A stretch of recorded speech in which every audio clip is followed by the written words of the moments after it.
Good afternoon to you. Welcome to the business news here on Midday Live. My name is Alfred Okansi. Let's go on to our first story.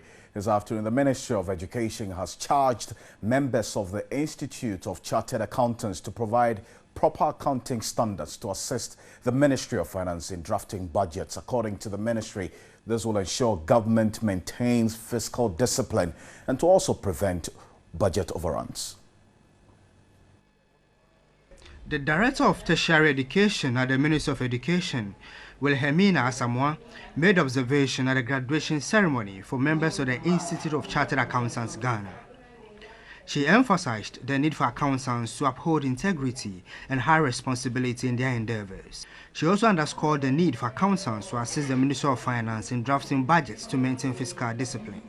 As you are becoming members of this noble profession, you need to place emphasis on the set of professional knowledge, professional skills, professional values, professional ethics, professional attitudes broad enough to enable you adapt to constant change.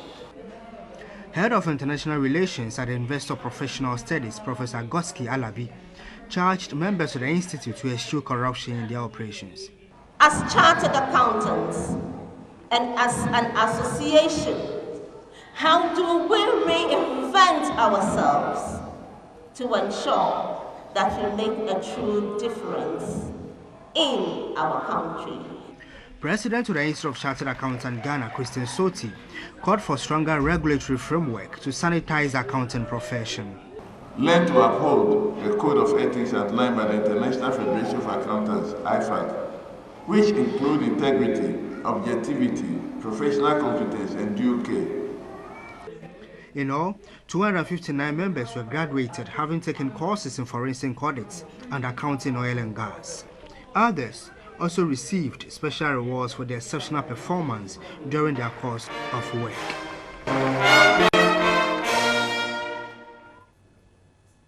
So the Chamber of Petroleum Consumers, Copec, is asking the National Petroleum Authority to withdraw fuel with high sulfur content from the market or face legal action. Vice Chairman of Copec, Solomon Kote, was addressing a news conference at Tema.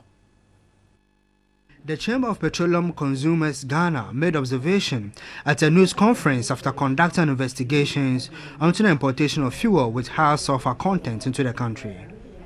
It expressed worry the fuel with high sulfur content has affected vehicles of Ghanaians and again posed health problems to them. Already, a research by University Professor Nat Evans in the United States indicates that air pollution from fumes have caused higher deaths than drinking polluted water. Based on that, Copec is asking the National Petroleum Authority to withdraw all those fuels from the market or face legal action. Vice Chairman of Copec, Solomon Kote, insists the group is monitoring whether the NPA will act swiftly. For the fact that the quality fuel that It's monitoring whether the NPA will act swiftly. For the fact that the quality fuel that will be sold will receive or attract a price increase. And we don't want to increase the prices because we have woefully failed Ghanaians when price is coming down, we never did it. And therefore, to get the cleaner fuel, we are not ready to do it, but we are ready to continue to sell the contaminated fuel to get the Ghanaian populace. This position from the NPA must change. Copec is again asking the NPA to explain where taxes on fuel are kept.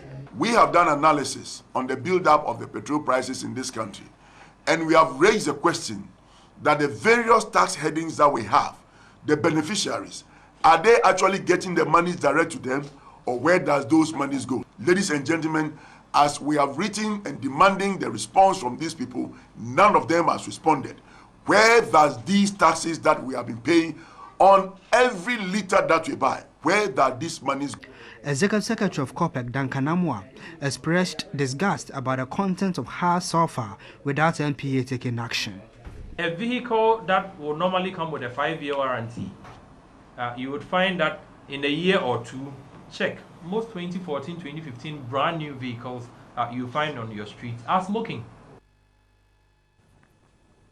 Let's stay with the issues of energy. Africa Center for Energy Policy says there appears to be more differences among the political parties in their oil and gas policies. Now, on the launch of the Citizens Energy Manifesto Monitor in Accra, ASEP conceded the areas of difference relate to very significant issues on how the governance of oil and gas resources can be improved. ASEP revealed this at the news conference.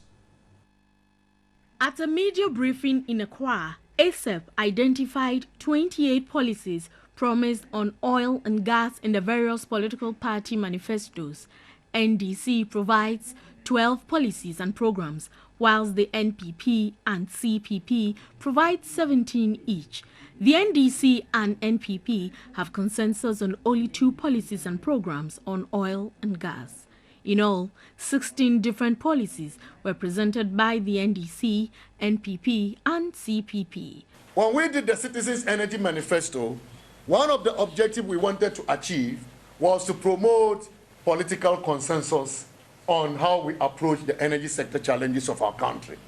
Judging by what we see, we cannot say we have achieved that objective, because we have seen the party showing more differences than they are showing on common policy positions. On the power sector, ASEP noted the NPP present more policies and programs than the CPP and NDC.